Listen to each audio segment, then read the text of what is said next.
नमस्ते, सदावत्सले मातृभूमि, जय हिंद। दोस्तों, दरअसल एक बड़ा सवाल यहाँ पर यह खड़ा होता है कि चीन से निपटने के लिए भारत को करना क्या चाहिए। दोस्तों, किसी भी आक्रमण से निपटने के लिए सेना, सैनिक संसाधन और कुशल नेतृत्व जरूरी होता है। प्रधानमंत्री सीमा पर लड़ने नहीं जाता। अगर चीन की ही हम बात करते हैं तो वो 1962 में भी शक्तिशाली नहीं था, लेकिन हम लोग 1947 से ही हिंदी चीनी भाई भाई में लिप्त रहे और सेना का नेतृत्व जो प्रधानमंत्री जी कर रहे थे, चाचा नेहरू, उनकी अनुभवहीनता की वजह से युद्ध हम हार गए।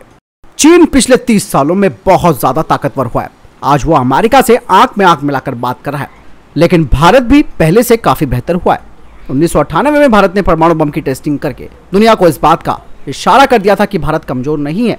अब बात आती है चीन के साथ भारत के विवाद की। दरअसल दोस्तों, 2020 से पहले तक दोनों देश अपनी सीमा पे पेट्रोलिंग करते थे।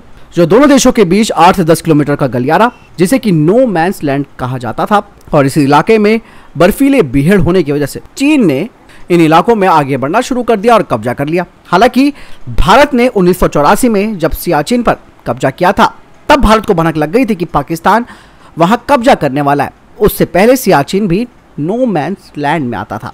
लेकिन दोस्तों, 2020 में थोड़ी हमारी चूक हुई। हम चाइना के चेहरे को नहीं जान पाए। दोनों देशों की सेनाएं गलवान के बाद से आमने सामने। अब आपको जानना जरूरी है कि चीन से निपटने के लिए क्या करना है। बहुत ही महत्वपूर्ण पॉइंट्स मैं आपको बताने वाला हूं।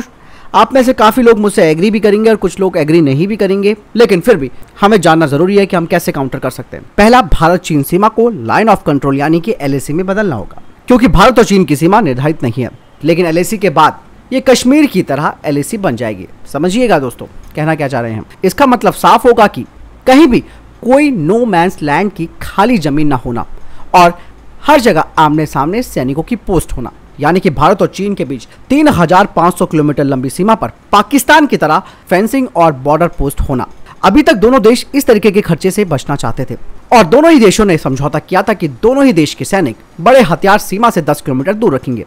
अब चीन की आर्थिक तकनीकी शक्ति बढ़ गई है, तो वो भारतीय सीमा को पूरी तरह से सैन्यकरण करने का काम करना चाहता है, जिससे अगर ताइवान पर हमला किया जाए तो वो भारतीय सीमा से निश्चित रहे।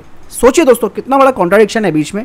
यानी कि अगर LAC बन जाती है भारत और चीन के बीच में भी, तो वो सेफ रहेगा कि भाई उसको मालूम है कि भारत और चीन की कहां कहां पर पोस्टें हैं, कहां कहां पर अटैक हो सकता है, और ताइवान पर जब वो हमला करेगा तो इधर से भारत को मौका नहीं मिलेगा लड़ने का। और इस तरीके की सीमा बनने का मतलब यह है कि भारत को भी खर्चा उतना ही करना पड़ेगा और लेह से अरुणाचल तक ये पूरा का पूरा LAC बनानी पड़ेगी।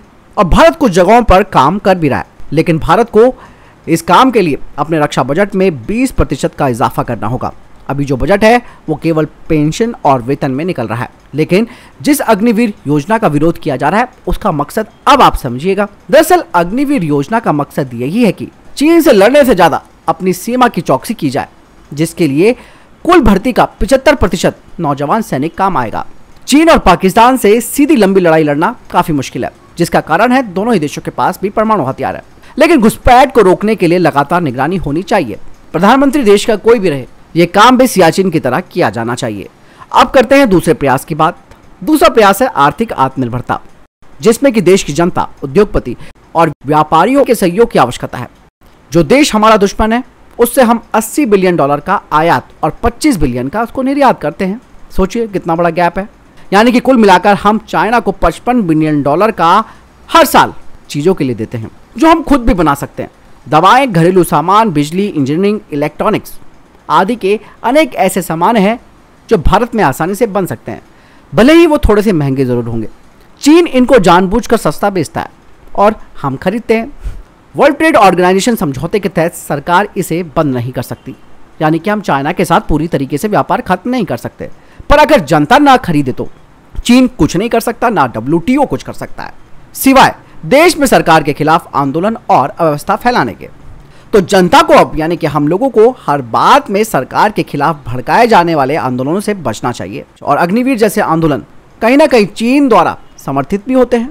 तीसरा, अब सैनिकों के साजो सामान की आत्मनिर्भरता के लिए सरकार बड़े कदम उठा रही है। भारत ने इस साल 13,000 करोड़ का सैन्य साजो सामान निर्यात किया है, जिसमें ब्रह्मोस मिसाइल भी शामिल है। देश जितना आत्मनिर्भर बनेगा उतना ही सैनिकों के रूप में भी शक्तिशाली होगा। चीन खुद इसका सबसे बड़ा उदाहरण है। पांचवा सबसे महत्वपूर्ण पॉइंट, चीन की तरह देश के अंदर छुपे दुश्मनों से भी सख्ती से निपटने की जरूरत है। तो ये कुछ पॉइंट्स है जिससे हम चाइना को आसानी से काउंटर कर सकते हैं। आपको क्या लगता है, आप कितने सहमत है, मुझे कमेंट सेक्शन में लिखकर जरूर बताएं। मिलता हूं नई जानकारी के साथ। जय हिंद, वंदे मातरम।